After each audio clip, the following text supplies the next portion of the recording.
اور اسے کوئی تردد نہیں ہوتا اس معاملے میں. لیکن انسان اپنی غلاظت بھی اپنے اوپر لگی ہوئی پسند نہیں کرتا، فوراً اتارنے کی کوشش کرتا ہے. یعنی اس کے لیے اسے کسی وحی کی رہنمائی کی ضرورت نہیں ہوتی، بلکہ یہ چیز اس کی فطرت میں داخل ہے. تو اسی طریقے سے انسان اپنے اخلاقی تزکیے کے بارے میں بھی غلطی تو کھا جاتا ہے. اس کی وجہ یہ ہے کہ یہ چیز ایسی ہے کہ جو مادی طریقوں سے متعین نہیں ہوتی، اس میں بھی غلطی کھاتا ہے انسان. اپنی تحقیق کے ذریعے سے بعض اوقات ایک چیز کو ضرر رساں سمجھ رہا ہوتا ہے اور بعض اوقات نہیں سمجھ رہا ہوتا، غلطی تو اس میں بھی لگ جاتی ہے. لیکن ضرر رساں ہونا، غیر ضرر رساں ہونا، پاکیزہ ہونا، غیر پاکیزہ ہونا، یہ اصول میں اس پر واضح ہوتا ہے. اب یہ دیکھیے کہ اس میں کیا ہے، انسان کی یہ فطرت بالعموم اس کی صحیح رہنمائی کرتی ہے. یعنی بالعموم غلطی ہوتی ہے اس میں، لیکن عام طور پر ہم انسانوں کی عادات کا مطالعہ کرتے ہیں تو یہ معلوم ہوتا ہے کہ انسان کی یہ فطرت بالعموم اس کی صحیح رہنمائی کرتی ہے، اور وہ بغیر کسی تردد کے فیصلہ کر لیتا ہے کہ اسے کیا کھانا چاہیے اور کیا نہیں کھانا چاہیے. یہ فیصلہ وہ کرتا ہے، دنیا بھر کی اقوام کرتی ہیں. یعنی اس وقت بھی صورتحال یہ ہے، اس کو سمجھنے کے لیے ایک مثال لے لیجئے کہ سیدنا مسیح علیہ السلام کی دعوت دین و شریعت کے معاملے میں بالکل وہی تھی جو تورات کی دعوت تھی. یعنی وہ اس میں کوئی تبدیلی کرنے نہیں آئے تھے. جو شریعت کے احکام تورات میں دیے گئے ہیں، انہوں نے بار بار یہ کہا کہ میں تو ان کو پورا کرنے آیا ہوں، ان کو منسوخ کرنے نہیں آیا.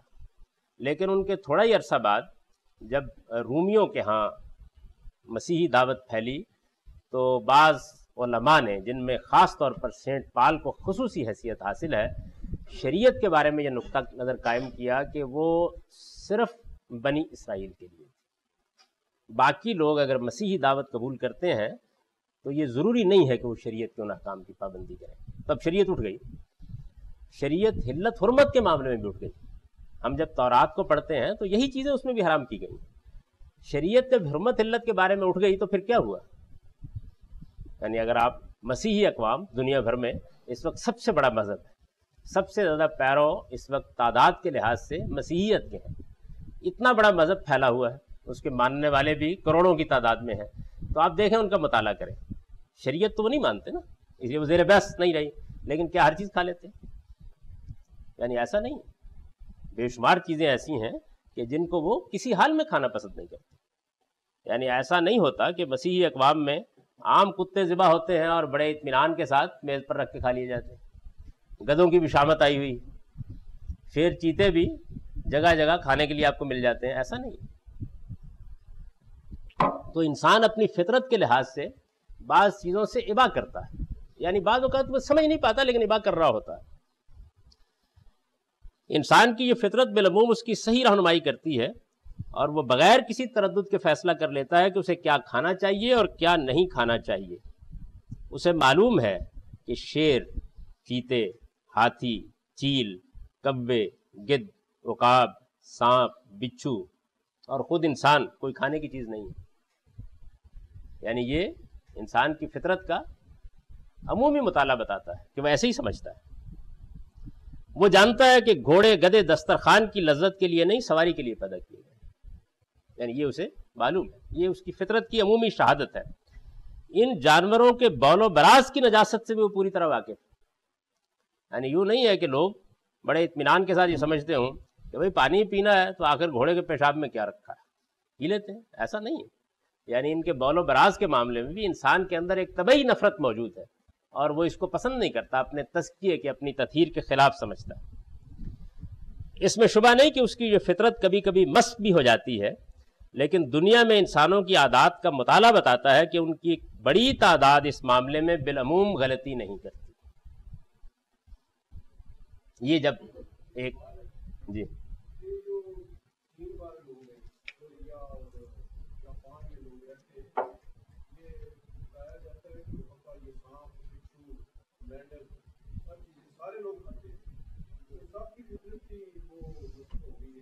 میں نے ایک گزارش کی تھی کہ میں نے اس موضوع کو لے لیا ہے، اس کو پایہ تکمیل تک پہنچ جانے دیجیے. اگر اس کے بعد کوئی چیز باقی رہ گئی تو انشاءاللہ اسے زیر بحث لے آئیں. یعنی اس کو اس جگہ پہنچ جانے دیجیے. ایسا تو نہیں ہے کہ میں نے یہ کہا ہو کہ بھائی اب اگلا موضوع. تو میں یہ گزارش کر رہا تھا کہ ان جانوروں کے بول و براز کی نجاست سے بھی وہ پوری طرح واقف ہے. اس میں شبہ نہیں کہ اس کی یہ فطرت کبھی کبھی مسخ بھی ہو جاتی ہے، لیکن انسانوں کی عادات، دنیا میں انسانوں کی عادات کا مطالعہ بتاتا ہے کہ ان کی ایک بڑی تعداد اس معاملے میں بالعموم غلطی نہیں کرتی۔ جب یہ صورت واقعہ ہے، یعنی یہ حقیقت ہے کہ انسان اپنے تزکیے کے معاملے میں، اپنی تطہیر کے معاملے میں، انسان چیزوں کے خبیث اور طیب ہونے کے معاملے میں، اچھے اور برے ہونے کے معاملے میں ایک عمومی فطری رہنمائی رکھتا ہے، جب یہ بات ٹھیک ہے تو پھر اللہ تعالیٰ یہ کہتے ہیں کہ یہ کوئی ضرورت نہیں ہے کہ ان سب چیزوں کے بارے میں اللہ کے انبیاء ہی آ کر اس کو بتائیں کہ یہ تمہیں کھانا چاہیے اور یہ نہیں کھانا چاہیے، یعنی کوئی ضرورت نہیں ہے۔ یوں سمجھ لیجئے، اس بات کو پھر تھوڑا سا مزید وسیع کر لیجئے، یعنی یہ بتانے کے لیے پیغمبروں کے آنے کی ضرورت نہیں ہے کہ جھوٹ ایک برائی ہے، یہ بتانے کے لیے پیغمبروں کی ضرورت نہیں ہے کہ بددیانتی ایک برائی ہے، کسی کا مال چھین لینا ایک برائی ہے، میں نے واضح مثال دی۔ یہ بتانے کے لیے پیغمبروں کی ضرورت نہیں ہے کہ وہ یہ آپ کو کہیں آ کر کہ آپ اگر فلاں چیز کھائیں گے اور اس سے آپ کو جسمانی نقصان پہنچ جائے گا، یا یہ زہر ہے اس کو نہ کھا بیٹھیے گا، اس سے آپ مر جائیں گے۔ ایسی چیزیں جو ہمارے لیے مادی تحقیق کا موضوع ہو سکتی ہیں اور ہم ان کے ضرر رساں یا غیر ضرر رساں ہونے کا فیصلہ خود کر سکتے ہیں، ان میں بھی انبیاء علیہ السلام کوئی رہنمائی نہیں دیتے۔ یہ ہمارا کام ہے کہ ہم اس میں تحقیق کر کے رائے قائم کر لیں۔ وہ چیزیں جو ہمارے لیے نجاست کا باعث بنتی ہیں، جن میں کوئی غلاظت پائی جاتی ہے، ان میں بھی چونکہ ہمیں غلاظت اور نجاست کا ایک عمومی شعور دیا گیا ہے، تو انبیاء علیہ السلام آ کر یہ نہیں بتاتے کہ یہ بول و براز کھانے کی چیز نہیں ہے، یہ ان کا کام نہیں ہے کہ وہ یہ بتائیں، یعنی انسان کو یہ رہنمائی حاصل ہے۔ اگر آپ نے یہ بات سمجھ لی ہے تو اب یہ بھی سمجھ لیجئے کہ انبیاء علیہ السلام کہاں آتے ہیں، یعنی انہیں یہاں آنے کی ضرورت نہیں ہے، یہ بتانے کے لیے کہ پیشاب اور پاخانہ کوئی کھانے پینے کی چیز نہیں ہے، اس کے لیے نہ شریعت کی ضرورت ہے نہ انبیاء علیہ السلام کی ضرورت ہے، یہ چیز انسان کے اندر موجود ہے۔ اب آپ یہ اٹھ کے فرمائیں کہ مرارجی ڈیسائی صاحب تو بہت ذوق شوق کے ساتھ نوش فرماتے تھے، تو یہ ایک الگ بحث ہے، اس پہ گفتگو کریں گے بعد میں۔ میں اس وقت جو بات عرض کر رہا ہوں وہ یہ ہے کہ عمومی طور پر انسان ان چیزوں کے بارے میں بالکل واضح ہے، یہ بتانے کے لیے انسان کو کہ یہ پانی صاف ہے اور پینے کا ہے، یا اس میں غلاظت پڑی ہوئی ہے اور یہ نہیں پینا ہے، اس کے لیے کسی پیغمبر کی ضرورت نہیں، اس کے لیے کسی شریعت کی ضرورت نہیں ہے۔ پہلے اس بنیادی حقیقت کو سمجھ لیجیے، یعنی دیکھیے بات یہ کہ اس میں کسی چیز پہ اپلائی کرتے ہوئے میرے اور آپ کے درمیان اختلاف ہو سکتا ہے، وہ زیر بحث نہیں ہے۔ اصول کی بات یہ ہے کہ یہ رہنمائی انسان کو حاصل ہے اور اس رہنمائی کی بنیاد پر وہ اپنے فیصلے کرتا ہے، کبھی یہ سمجھ کر کرتا ہے کہ یہ چیز میرے لیے تزکیے کو برباد کرنے کا باعث بنے گی، اور کبھی اپنی عادت کے لحاظ سے کر رہا ہوتا ہے، یعنی کبھی اس شعور کے ساتھ کرتا ہے اور کبھی اس شعور کے بغیر کرتا ہے۔ اب اگر انسان یہ فیصلے کر رہا ہے اور صحیح کر رہا ہے اور اس میں کوئی خرابی نہیں پیدا ہو رہی ہے تو اللہ تعالیٰ اس کو موضوع نہیں بناتے، لیکن ایسا ہوتا ہے کہ جب آپ یہ رویہ اختیار کر رہے ہوتے ہیں غلط اور صحیح کا، پاکیزہ اور غیر پاکیزہ کا، خبیث اور طیب کا، خیر اور شر کا، تو اس میں بعض گرے ایریاز آ جاتے ہیں، بعض چیزیں ایسی ہیں جن کو متعین کرنا مشکل ہوتا ہے۔ اصل میں اللہ کی شریعت اور انبیاء علیہ السلام وہاں داخل ہوتے ہیں، یعنی اب صورتحال کو الٹ کر دیکھ لیجیے، وہ یہاں سے بات شروع نہیں کریں گے کہ جھوٹ برائی ہے، یہاں سے بات نہیں شروع کریں گے کہ بددیانتی ایک بری چیز ہے، یہ ان کا موضوع نہیں ہے۔ اس کی ہدایت اللہ تعالیٰ نے انسانی فطرت میں دے کر انسان کو بھیجا ہے۔ جھوٹ کی کوئی ایسی صورت ہے کہ جس کے بارے میں انسان تردد میں مبتلا ہو جاتا ہے، تو انبیاء علیہ السلام رہنمائی کر دیں۔ بددیانتی کی کوئی ایسی صورت ہے کہ جس میں یہ فیصلہ کرنے میں مشکل پیش آ رہی ہوتی ہے کہ کیا اس کو بددیانتی قرار دیا جائے نہ قرار دیا جائے۔ میں ایک مثال دے رہا ہوں، تو اصل میں دنیا کے اندر جو چیزیں ہیں وہ ایسا نہیں ہے کہ فطرت نے ایک لائن لگا دی ہے، بعض جگہوں پر فطرت کی رہنمائی انتہائی واضح ہوتی ہے، یعنی میں نے ابھی گفتگو کی بول و براز کے بارے میں تو بحث نہیں پیدا ہوتی، واضح ہوتی ہے رہنمائی۔ بعض جگہوں پر کوئی گرے ایریا آ جاتا ہے، یعنی ایسی جگہ ہوتی ہے کہ جہاں پر انسان غلطی کھا سکتا ہے، اس کو اس معاملے میں ضرورت ہے کہ رہنمائی دے دی جائے۔ اچھا، اس نوعیت کی غلطی کہ جو بحثیت مجموعی کھائی جا سکتی ہے، عام طور پر انبیاء کی شریعت میں وہی موجود ہے. یہ میں نے یہ بات اس لیے واضح کی کہ ایسا ہوتا ہے کہ انسان غلطی تو کھا سکتا ہے. یعنی مرارجی دیسائی صاحب کو غلطی لگ گئی، لیکن دنیا میں اربوں انسان ان کو اس پر مطلع کر سکتے ہیں، بتا سکتے ہیں. ایک علاقے میں ایک قبیلے کو غلطی لگ گئی، دنیا میں بہت سے انسان موجود ہیں جو اسے اس پر متوجہ کر سکتے ہیں. تو اللہ تعالیٰ اس میں ہی مداخلت نہیں کرے، یعنی انسان اپنا معاملہ خود طے کر لے گا. اس وقت آپ یہ دیکھیے کہ سیاسی معاملات میں جمہوریت کو کیسی اخلاقی قدر کی حیثیت حاصل ہے دنیا بھر میں، آزادی اور حریت کو کیسی اخلاقی قدر کی حیثیت حاصل ہے. بہت سے لوگ ایسے ہیں کہ جو اس کو عملاً نہیں اختیار کیے ہوئے، لیکن انسانوں کا اجتماعی ضمیر اس معاملے میں ان کو متنبع کرنے کے لیے بہت کافی، بتانے کے لیے کافی ہے. یعنی انسانوں کا باہمی مکالمہ، انسانوں کا ایک دوسرے پر تنقید کرنا، انہیں بتانا کہ یہ چیز اچھی نہیں ہے، وہ انہیں متوجہ کر دیتا ہے. ایسا ہوتا ہے، آپ نے بچے کو دیکھا ہوگا کہ وہ جیسے جیسے شعور کی عمر کو پہنچتا ہے تو بتدریج اس میں غلاظت اور گندگی کا شعور بیدار ہوتا ہے، اور اس شعور کو بیدار کرنے میں ہم خود بڑا حصہ لیتے ہیں. یعنی ہم اسے بتاتے ہیں کہ دیکھیں یہ چیز ٹھیک نہیں ہے، اس کو کپڑے سے جھاڑ دو، یہ غلاظت کھانے کی چیز نہیں ہے. تو یہ شعور انسانوں کے درمیان تربیت سے منتقل ہوتا رہتا ہے، باہمی تنقید سے منتقل ہوتا رہتا ہے. اگر کسی جگہ غلطی لگ جاتی ہے تو لوگ اسے متنبع کرتے رہتے ہیں، لیکن وہ غلطی کہ جو بحثیت مجموعی لگ سکتی ہے، جس غلطی سے بچانا ضروری ہے، جو لگ جائے گی تو انسانوں کے درمیان اجتماعی رویوں میں خرابی کا باعث بن جائے گی، اس پر عام طور پر انبیاء علیہ السلام متنبع کرتے ہیں. اسی سے یہ بھی سمجھ لیجئے کہ شریعت کہاں سے شروع ہوتی ہے.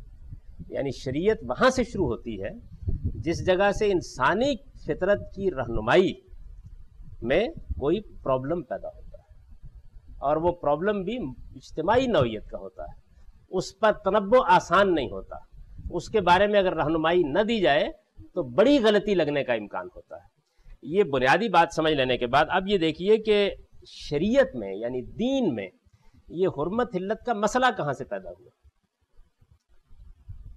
یعنی یہاں سے پیدا نہیں ہوا کہ انسان نے آ کر جب کھانا پینا شروع کیا تو سب کچھ کھانا پینا شروع کر دیا.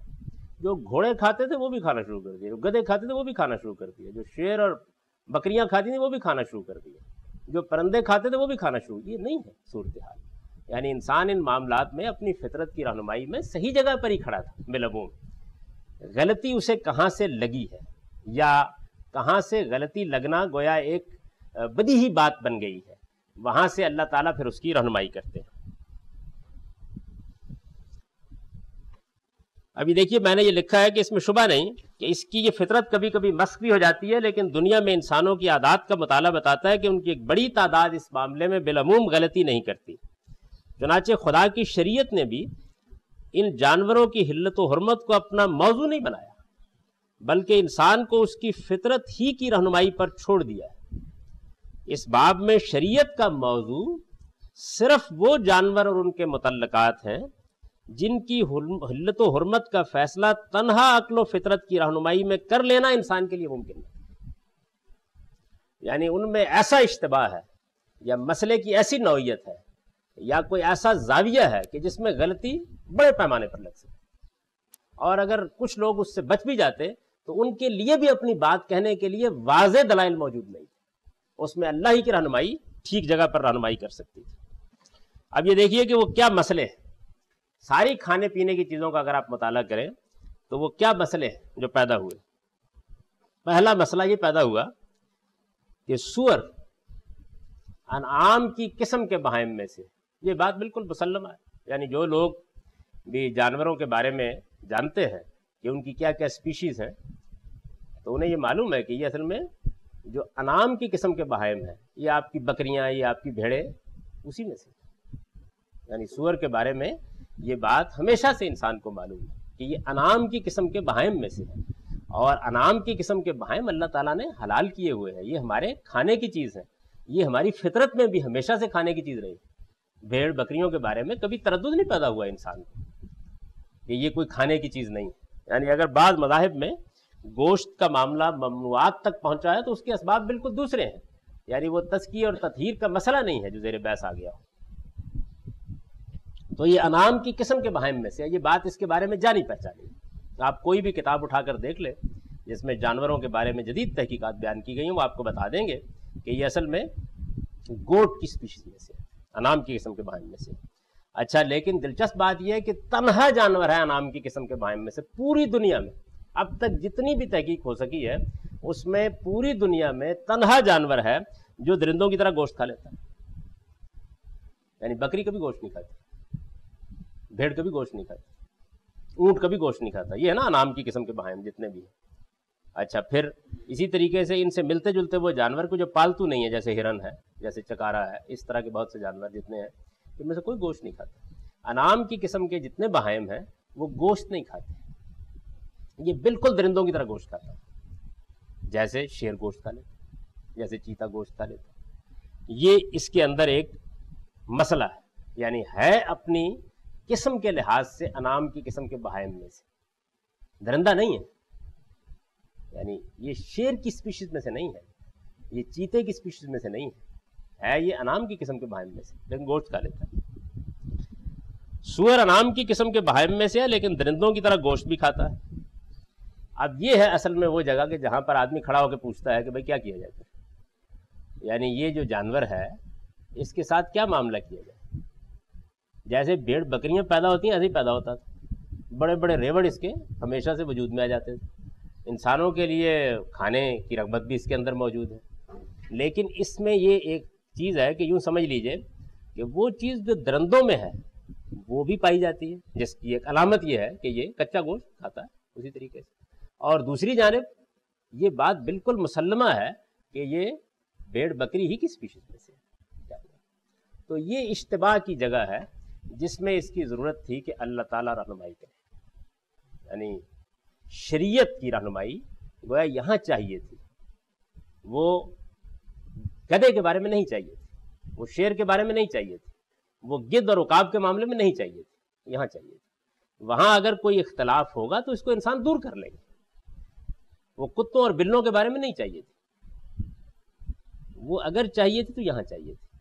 اور یہ دیکھ لیجئے کہ اس رہنمائی کو جیسے ہی قبول کرنے سے انکار کر دیا گیا تو مسیحی دسترخوان پر شیر اور کتے تو نہیں آ گئے لیکن سور بہت بڑے پیمانے پر آ گئے، یعنی جیسے ہی یہ چیز ہوئی، اس لیے کہ اسی کے اندر در حقیقت وہ اشتباہ موجود ہے، انسان کی سمجھ میں نہیں آتا کہ کیوں ممنوع کیوں کیا جائے، وجہ کیا ہے، وہاں سمجھ میں آ جاتا ہے۔ یعنی آپ کسی کے ساتھ کتے کی حلت حرمت پہ گفتگو کریں تو تھوڑی دیر میں اگر آپ مذہبی اصطلاحات استعمال نہ بھی کریں تو وہ سمجھ میں آ جائے گا، اس کی یا بحث کر لے گا انسان، یا آپ اس کی فطرت کی بنیاد پر اس سے گفتگو کر سکتے ہیں، لیکن یہاں کیا کیا جائے۔ تو یہ ایک ایسا جانور ہے، اب یہ نا اتنے جانور ہیں دنیا میں پائے جاتے ہیں، اللہ تعالیٰ کو کیا دشمنی ہے اس کے ساتھ، دنیا میں جانوروں کی کوئی کمی تو نہیں ہے، بے شمار جانور ہیں، اور ان میں ایسے ایسے مکروہ جانور ہیں کہ ان کی صورت دیکھ کے آدمی کو کیا آتی ہے، ان کو بھی اللہ تعالیٰ نے یہ نہیں کہا کہ، کیونکہ ان میں انسان فیصلہ خود کر لے گا۔ یہ ہے مسئلہ اس کے ساتھ کہ اپنی اسپیشیز کے لحاظ سے یہ ان جانوروں سے متعلق ہے جن جانوروں کو انسان بالعموم کھاتا ہے، یعنی جن کا گوشت انسان رغبت کے ساتھ کھاتا ہے، جن کے گوشت کے بارے میں کوئی تردد نہیں ہے انسان کو، اور ہے یہ اپنے اندر ایک درندگی کا پہلو رکھتا۔ تو یہ صورتحال ہے اس کی۔ سور انعام کی قسم کے بہائم میں سے ہے لیکن درندوں کی طرح گوشت بھی کھاتا ہے، پھر کیا اسے کھانے کا جانور سمجھا جائے یا نہ کھانے کا؟ یہ ایک سوال تھا جو انسان کے اندر پیدا ہوا۔ اب دیکھیے اگلا سوال کیا ہے، بکری ہم نے ذبح کی اور کھا لی، ہم نے اونٹ ذبح کیا اور کھا لیا، کوئی مسئلہ نہیں ہے، وہ جانور ہم جنہیں ہم ذبح کر کے کھاتے ہیں نا ان کو، یعنی عام طور پر ذبح کرتے ہیں، کھا لیتے ہیں۔ تو اب سوال یہ پیدا ہوا کہ انسان کرتا رہا، شکار کرتا تھا، ذبح کر لیتا تھا، چھری سے گلا کاٹ دیتا تھا، ہڈیوں سے گلا کاٹ دیتا تھا، یعنی یہ کرتا تھا انسان۔ جانوروں کو جب اس نے کھانے کے لیے ان کا گوشت حاصل کرنا ہوتا تھا تو وہ عام طور پر ان کو پرانی اصطلاح مستعار میں قتل کرتا تھا، عام طور پر یہ شکار کر لیتا تھا، وہ ویسے ہی مر گیا جانور۔ یعنی اب یہ دیکھیں نا، اب مسئلہ پیدا ہو گیا، تو بھائی میں نے ایک بکری کو پکڑ کر اس کے گلے پر چھری رکھی تو کیا ہوا، مری گئی ہے نا، اچھا وہ ویسے ہی مر گئی۔ تو یہ وہ چیز ہے کہ جس میں انسان کے لیے فیصلے میں بحث پیدا ہوتی ہے، یعنی کیوں اس کا گوشت کیوں کھا لیا جائے اور اس کا کیوں نہ کھایا جائے. اور یہ اس بحث میں دو رائے ہو سکتی تھی. یعنی ایک آدمی کہہ سکتا ہے کہ بھائی بکری کھانے پینے کا جانور ہے، ٹھیک ہے، مر گئی تو کیا فرق پڑتا ہے، کھا لیں گے. یہ ہو سکتا ہے وہ کھانے پینے کا جانور. تو اشتباہ اصل میں اس کی موت کی صورت میں واقع ہوتا ہے. اب اگر تو اللہ تعالیٰ نے اس کو انسانوں پر چھوڑ دینا ہوتا کہ وہ چاہے کھا لیں چاہے نہ کھا لیں تو کوئی رہنمائی کی ضرورت نہیں. یعنی ٹھیک ہے کھانے پینے کا جانور ہے. اللہ تعالیٰ اس چیز کو ممنوع قرار دینا چاہتے ہیں، اسی سوال کا جواب دینا چاہتے ہیں. انہوں نے سوال کا جواب دے دیا اور یہ کہا کہ اگر تو اس کو تم ذبح کرو گے تو تزکیہ ہو جائے گا. یعنی مقصود وہی ہے، طہارت، پاکیزگی. اس کا گوشت اگر تم ذبح کرو گے اور خون اس کا نکل جائے گا پوری طرح تو پھر وہ کھانے کی چیز بنے گی. اب یہ فیصلہ انسان کے لیے کرنا اب بھی کرنا بہت مشکل ہے. یعنی ساری دنیا میں یہ بحث چلتی رہتی ہے تو بھئی آخر کیا فرق پڑتا ہے اس میں. یعنی اگر مثال کے طور پر ہم ویسے ہی اس کا گلا کاٹ دیں، گردن مروڑ دیں تو کیا فرق پڑتا ہے اس میں، یا مری جائے تو کیا فرق پڑتا ہے. کیوں ایک خاص طریقے سے ذبح کیا جائے، وجہ کیا ہے. یہ چیز انسانی عقل کے لیے خود متعین کرنے میں بڑی بحث پیدا ہو سکتی تھی. اسی طرح کا سوال پیدا ہو سکتا تھا. ایسا نہیں ہے کہ سارے انسان اب بھی نہیں کر پاتے. چنانچہ اس کی بڑی عمدہ مثال ہمارے سامنے اب بھی مسیح دنیا. یعنی وہ پیدا ہوئی ہے تورات کی شریعت میں، اس نے اس کو چھوڑا ہے اور آپ دیکھیے انہی جگہوں پر سارے مسئلے پیدا ہوئے ہیں. ان جگہوں پر نہیں پیدا ہوئے. یعنی تزکیے کے بغیر جانور کا مر جانا، کیا حکم ہونا چاہیے. اب اس کے بعد آپ نے جانور کو ذبح کیا، حلال جانور ہے، یعنی اللہ تعالیٰ نے اس کو ممنوع نہیں قرار دیا. بھیڑ ہے، بکری ہے، دمبا ہے، اونٹ ہے، گائے ہے، حلال جانور ہے. آپ نے اس کو ذبح کیا، اس کے اندر سے گوشت بھی نکلتا ہے، بول و براز بھی نکلتا ہے، خون بھی نکلتا ہے. بول و براز کی نجاست کے بارے میں تو انسان کو تردد نہیں ہوتا، لیکن خون کے معاملے میں پھر انسان وہیں کھڑا ہوتا ہے. وہ لگا بھی ہوتا ہے تھوڑا بہت، آنتوں کے ساتھ لگا ہوا ہے، گوشت کے ساتھ لگا ہوا ہے. تو یہ ایک سوال پیدا ہوتا ہے کہ ایک حلال جانور کے اندر سے جو خون نکل رہا ہے، یعنی اس کی کیا نوعیت ہے. یہ پاک ہے کھا لینے کے لیے، اس سے انسان کی طہارت میں کوئی فرق تو نہیں واقع ہوتا. تو یہ خود یعنی آپ دیکھیے کہ صورتحال کیا بنی کہ جتنے حلال جانور ہیں ان کے اندر انسان کا فطری شعور یہ کہہ رہا تھا کہ بہائم یعنی انعام کی نوعیت کے بہائم یہ ٹھیک ہے، طیبات ہیں، بھیڑ بکری، ان کی قسم کا ایک جانور ایسا پیدا ہو گیا کہ جس کے اندر درندگی کا شائبہ ہے. تو سوال پیدا ہوا، اس جانور کو ہم نے کھانے کا جو طریقہ اختیار کیا، اس سے گوشت حاصل کرنے کا، اس میں سوال پیدا ہو گیا. اسی کھانے کے گوشت کے ساتھ ایک چیز خون موجود ہے جو بہرحال بول و براز کی طرح قطعیت کے ساتھ ہے نا. اگر ذرہ برابر بھی گوشت کو بکرے کی غلاظت لگی ہوئی ہو تو آپ اٹھا کے پھینک دیتے، لیکن خون کے معاملے میں انسان اس درجے میں محتاط نہیں ہوتا. اس میں بتانے کی ضرورت ہوتی ہے آدمی کو کیا کیا جائے اس میں. تو یہ چوتھی بات تھی. تیسری بات تھی، انہی جانوروں کا خون کیا ان کے بول و براز کی طرح نجس ہے یا اسے حلال و طیب قرار دیا جائے گا. یہ اگر خدا کے سوا کسی اور کے نام پر ذبح کر دیا جائے تو کیا پھر بھی حلال رہیں گے. یعنی اب ایک چوتھا سوال پیدا ہو گیا، ذبح تو کرنا ہے، جانور بھی کھانے کا ہے. تو انسانوں کے درمیان ایک پوری شرک کی تاریخ رہی ہے دنیا میں. وہ جس طریقے سے اللہ کا نام لیتے رہے ہیں اسی طریقے سے اپنے معبودوں کا نام بھی لیتے رہے ہیں. اور انسانوں نے جانوروں کو نہیں، انسانوں کو بھی بھیٹ چڑھایا ہے، نظر دی ہے، تھانوں پر پیش کیا ہے. اس میں جانوروں کی قربانی کی پوری ہسٹری ہے. تو ظاہر ہے کہ اس میں بھی پھر یہ سوال پیدا ہوتا ہے کہ جانور تو حلال تھا، نہیں کیا فرق پڑتا ہے اس سے کہ جا کر کسی آدمی نے اس کو اپنی دیوی کے نام پہ ذبح کر دیا یا اس کے تھان پر چڑھا دیا تو ہم کھا لیں گے اللہ کا نام لے کے. یعنی یہ یہاں پر پھر ایک سوال پیدا ہوتا ہے، جانور تو حلال ہے نا، اللہ کی مخلوق ہے، اللہ نے وہ گوشت پیدا کیا ہے، کوئی اس میں خرابی نہیں ہے. یہ آخر ایک آدمی نے کام کیا ہے، اس نے اپنا کام کر دیا، گوشت ہم کھا لیں گے، اپنے عقیدے کے تحت قربانی وہ دے لے. تو یہ سوال جو ہے یہ انسان کو ایک دوراہے پر کھڑا کرتا ہے. اصل میں یہ 4 سوال ہیں جن کا جواب اللہ تعالیٰ نے دیا ہے. یعنی یہ بتایا ہے کہ یہ 4 چیزیں ایسی ہیں کہ جن کے بارے میں یہ سوال پیدا ہوتا تھا. ایسا سوال جس کا جواب انسانوں کے لیے اول تو دینا ممکن نہیں تھا، اور اگر وہ کوئی جواب دیتے تو عظیم بحث و نزاع کا باعث بن جاتا جس میں فیصلہ کرنا ناممکن ہو جاتا. تو اللہ تعالیٰ نے اپنی شریعت میں یہ 4 چیزیں ممنوع قرار دیں. آپ اس جملے کو بولیے، اللہ تعالیٰ نے اپنی شریعت میں یہی 4 چیزیں ممنوع قرار دیں، یعنی اپنی شریعت میں. تو قرآن جب یہ کہتا ہے کہ انما حرم علیکم، یعنی شریعت میں ہم نے اس کے علاوہ کوئی چیز حرام قرار ہی نہیں. جب سے ہمارا دین آیا ہے انہی کو حرام قرار دے رہا ہے. اور اصول میں یہ بات بیان کر دیتا ہے کہ رہا تمہارا خود فیصلہ کرنا تو اس فیصلے کی بنیاد کیا ہے؟ طیبات کو کھاؤ، خبائث سے اجتناب کرو. یعنی پوری بات یہ ہے کہ طیبات کو کھاؤ، خبائث سے اجتناب کرو. اللہ تعالیٰ نے طیبات حلال کیے ہیں، خبائث حرام کیے ہیں. طیبات کون سے؟ تم جانتے ہو. خبائث کون سے؟ تم جانتے ہو. ہم نے اپنی شریعت میں یہ 4 چیزیں حرام کیا، اور نہیں 5ویں کوئی نہیں حرام. یعنی ہمارے ہاں شریعت میں یہی 4 چیزیں ممنوع ہیں. تو یہ یوں سمجھ لیجئے، وقت ہو گیا، یہ سمجھ لیجئے کہ یہ جو انما ہے، یا یہ جو یہ ہے کہ کل لاجد فیما اوحی الیہ، یہ اصل میں یہ بیان ہے اس بات کا کہ اللہ کی شریعت میں یہی 4 چیزیں ممنوع ہیں. رسول اللہ صلی اللہ علیہ وسلم نے کچھ نہیں کیا. یعنی انسانوں کو جب یہ دیکھا کہ وہ فطرت کی رہنمائی میں کسی خبیث چیز کو کھا رہے ہیں تو روک دیا. ایسا ہی کرنا چاہیے تھا. یعنی اگر اللہ کے پیغمبر جو ہیں وہ کسی ایسی قوم میں ہوتے کہ جو ان پر ایمان لاتی اور ایمان لائے گدھا کو کتا کھانا چاہتی تو روک دیتے. یہ اصل میں ممنوعات فطرت کا بیان ہوتا، نہ کہ شریعت کی حرمتوں میں کوئی اضافہ. تو اس چیز کو نہ سمجھنے کی وجہ سے جب اس کو بھی شریعت سمجھ لیا گیا اور اس کو بھی شریعت سمجھ لیا گیا تو اب گویا ایک قضیہ پیدا ہو گیا کہ یہ نسخ ہو گیا یا تحدید ہو گئی یا تخصیص ہو گئی ہے. یہ بحث ابھی جاری ہے، آپ اطمینان رکھیں، وہ آیت بھی آئے گی.